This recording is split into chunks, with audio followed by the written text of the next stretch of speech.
크립토 아트의 등장. 현재 NFT 시장에서 컬렉터블 다음으로 거래가 활발한 것은 아트로 2020년 11월 론칭된 아트 블록의 거래 금액이 가장 높다. 지난 30일간의 판매 금액은 약 2.9억 달러이며 하루 천여 점의 작품이 판매된다. 최근 가장 인기를 얻고 있는 컬렉션은 지난 6월 만들어진 어, 하브레 뭐야 홉스의 피덴자로 알고리즘으로 만들어진 작품이다. 생성 알고리즘을 통해서 예측할 수 없는 유기적 곡선을 만들고 이 곡선들이 겹쳐지지 않는 미적 속성을 보여준다. 또한 곡선은 두께의 길이가 제각기 다른 구부러진 직사각형으로 나타나며 확률에 의한 색상 구현 등 작품의 희귀성이 부여된다. 지난 8월 23일 1002더 약 335만 달러의 판매가 되면서 역대 모든 기록을 갈아치웠다. 국내에서는 카카오 그라운드 X의 클립드랍스 플랫폼을 통해서 한정판 디지털 아트를 구매할 수 있다. 카카오톡 서비스로 제공되고 있어 본인이 좋아하는 작가의 작품을 소유할 수 있으며 경매 방식으로 진행되는 옥션과 고정된 가격에 구매할 수 있는 에디션 방식이 있다. 우국원 작가의 어, 본파이어 메디테이션, 하정우 작가의 더 스토리 오브 마티플레이스 호텔, 아, 호, 마티플레이스 호텔 등 디지털 작품이 옥션 판매되었다. 미술 시장은 양극화가 심한 시장이다. 유명한 작가의 작품은 계속 작품 가격이 높아지면서 작품 판매가 원활하고 지속적인 작품 활동이 가능하다. 하지만 많은 무명 작가들의 작품은 작품성이 뛰어나다 할지라도 충분한 가치를 인정받지 못하거나 판매에 대한 기회조차 얻지 못하는 경우가 많다.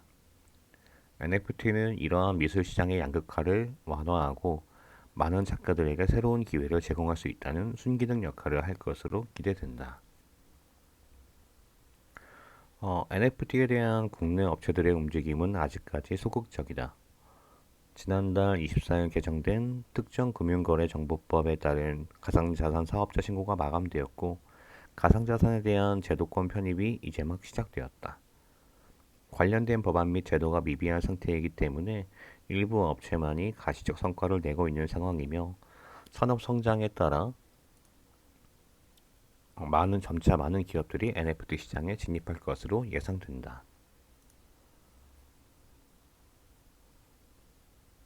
국내에서는 휴대폰 결제 사업자들이 가상자산 시장에 적극적으로 뛰어들고 있고 각각 페이코인과 톨이라는 코인을 발행해서 운영하고 있다.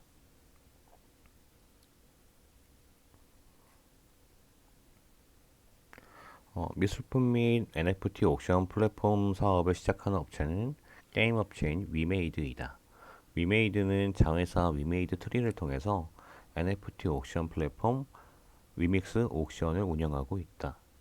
디지털 아트, 동영상, 수집품 등 다양한 NFT를 판매하고 있는데 옥션과 마켓 두 가지 서비스를 병행하여 NFT 거래를 지원한다. 옥션은 큐레이션된 NFT를 경매로 구매할 수 있으며 마켓은 NFT 소유자가 지정하는 가격으로 자유롭게 매매할 수 있다. 위믹스 옥션을 통해 낙찰받은 NFT를 마켓에서 재판매할 수 있으며 이 과정에서 재판매 수수료가 발생한다. 위메이드 트리 역시 지난 9월 8일 ISMS 인증을 획득했으며 24일에는 가상자산 사업자 신고를 마친 상태다.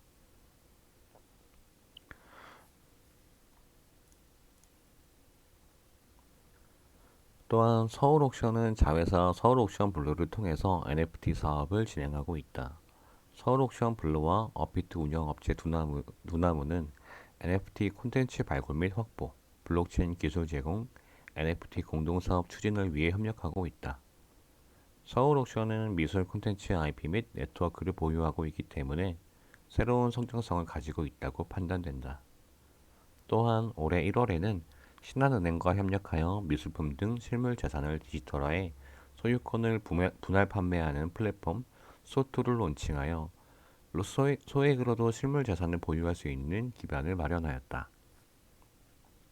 최근 서울 옥션은 지용호 작가의 펫타이어 작품 NFT를 1000개 발행하여 업비트에서 에어드롭 했는데, 이를 받은 유저들 사이에서 아티스트 커뮤니티가 형성되는 등 미술계에 긍정적 영향을 주고 있다.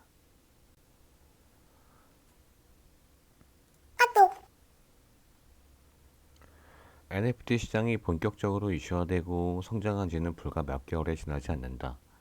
2017년 비트코인 열풍이 불었으나 산업에 대한 이해 및 세금 과세 등이 적립되는 것은 2022년이기 때문에 상당한 시간이 소요되었다. NFT 역시 자산의 성격을 가지고 있기 때문에 내년부터 시행되는 세법 및 법적 적용을 받을 것으로 보인다.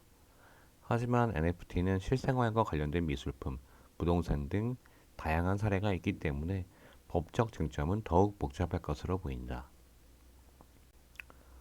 법무법인 율촌에 따르면 부동산 분야에서는 실물 자산과 연동되어 소유권, 임차권, 전세권 등이 NFT에 연동되어 발행, 거래, 계약, 관리될 경우 실물 자산에 대한 정당한 권리자임을 확인해야 하며, 계약의 해석과 실물 단계에서의 이행 보장, 양도의 대항 요건 충족 여부 등 문제를 정확히 짚어야 한다. 조각 투자는 특정 건물을 보유한 법인에 대한 주식 및 증권을 블록체인상에서 NFT로 발행하는 것인데, 증권형 토큰 공개이기 때문에 자본시장법상 증권성 여부 등 전 세계적으로 법 개정 및 규제에 대해 논의가 되고 있는 상황이다.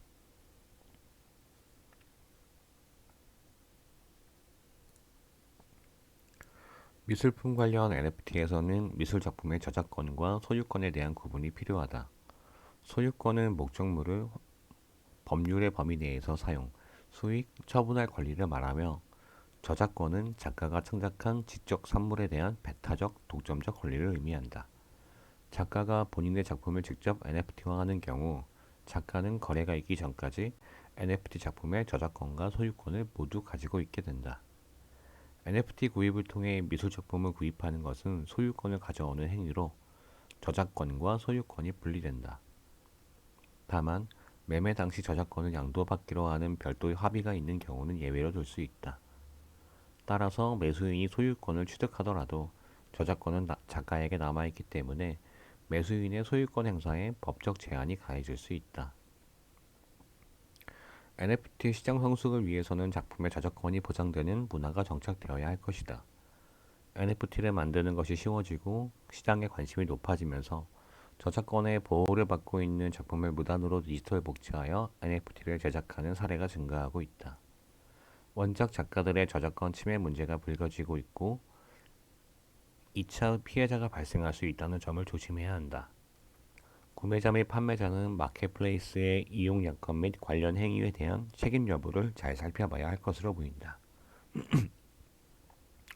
저작권 이슈로 인해 새로운 시도도 일어나고 있다.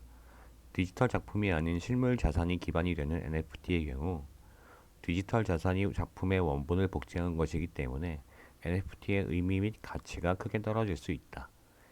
이를 방지하기 위해서 물리적 원본을 태우는 등 원본을 소멸시켜 NFT만 존재하게 하는 방법을 사용하기도 한다.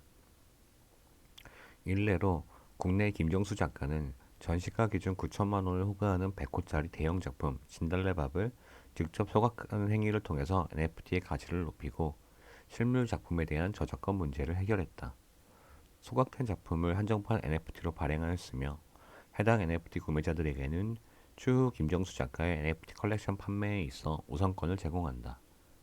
또한 작품을 소각하는 장면을 담은 영상도 NFT로 발행될 것으로 보인다.